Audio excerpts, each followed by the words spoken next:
Our first survivor is Jennifer Milbourn. Jennifer is a vacuum aspiration abortion survivor. She is confident that God saved her life before birth for a greater purpose. A 43-year-old wife to Noah and mother to 3 beautiful children, Ethan, a Marine, Madeline, a Jesus worshiper and leader, and Gabriel on a full-ride scholarship who plays football for Oregon State. Her story is their story because they are second-generation abortion survivors, and they are alive because she was saved.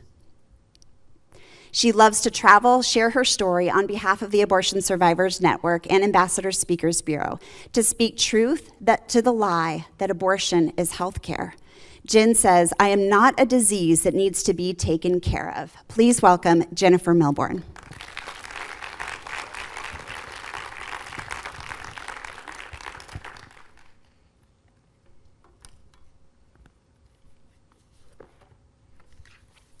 Hello. Thank you all for being here. Boy, I don't know.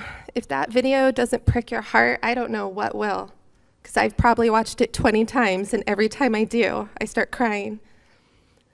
So as Denisha said, my name is Jennifer Milbourn, and I am an abortion survivor. If you remember only one thing from what I'm about to share, remember this: always choose life.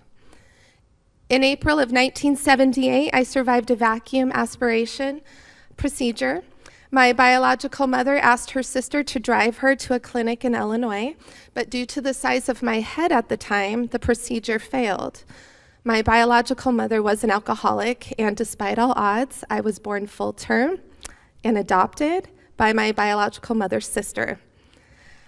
A few years ago, I met a former abortionist, Dr. Kathy Altman.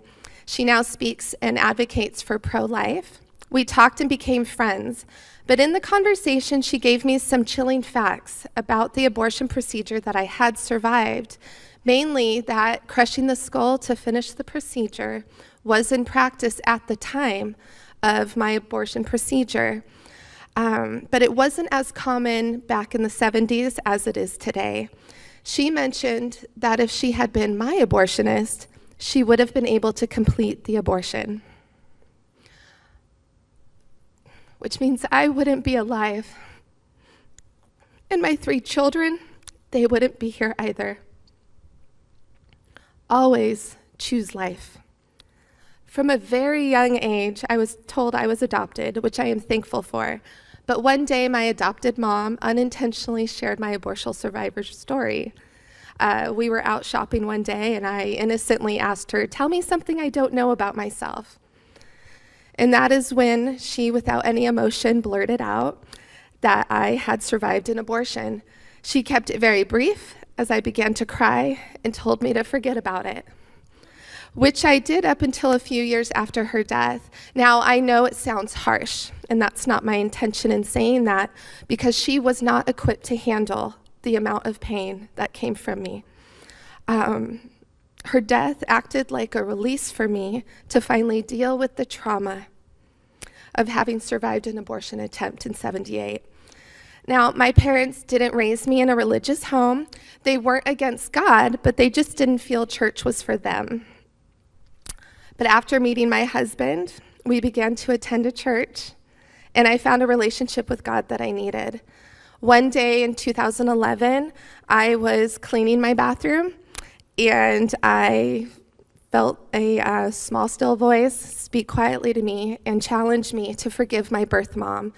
And I thought, well, that's weird, and I went back to cleaning, and that voice would not leave me alone. And I realized that this is a moment, a life-changing moment, and I ended up forgiving her, and I said it out loud. I said, "I forgive her." Now, I'm going to be honest, I didn't feel amazing or anything at that moment. It wasn't until a few months later that I realized I had forgiven her, because every day the Lord had challenged me to say the words, "I forgive her." You know, today I can say with full confidence that I forgive my birth mom fully and completely. As Jesus has forgiven me, I should forgive also. You know, she wasn't a monster, but a victim of the abortion industry. She fell for the lie that abortion is health care. Abortion is just removing a clump of cells. I'm not a disease that needs to be taken care of or eradicated. Always choose life. People may look at me and judge that my life wasn't worth saving, but can they look at my children and say the same? I believe that God saved my life also so my children could have theirs. They have numerous individual accomplishments, leadership skills, and positively affect everyone they come in contact with.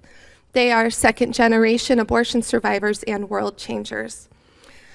I am sharing my story now because for 21 years, I thought my survival story was a freak thing that happened to only me. It made me feel utterly alone, unwanted, and unlovable. Through my relationship with Jesus, people in my church community, and my beloved family at ASN, I now know that I'm not alone.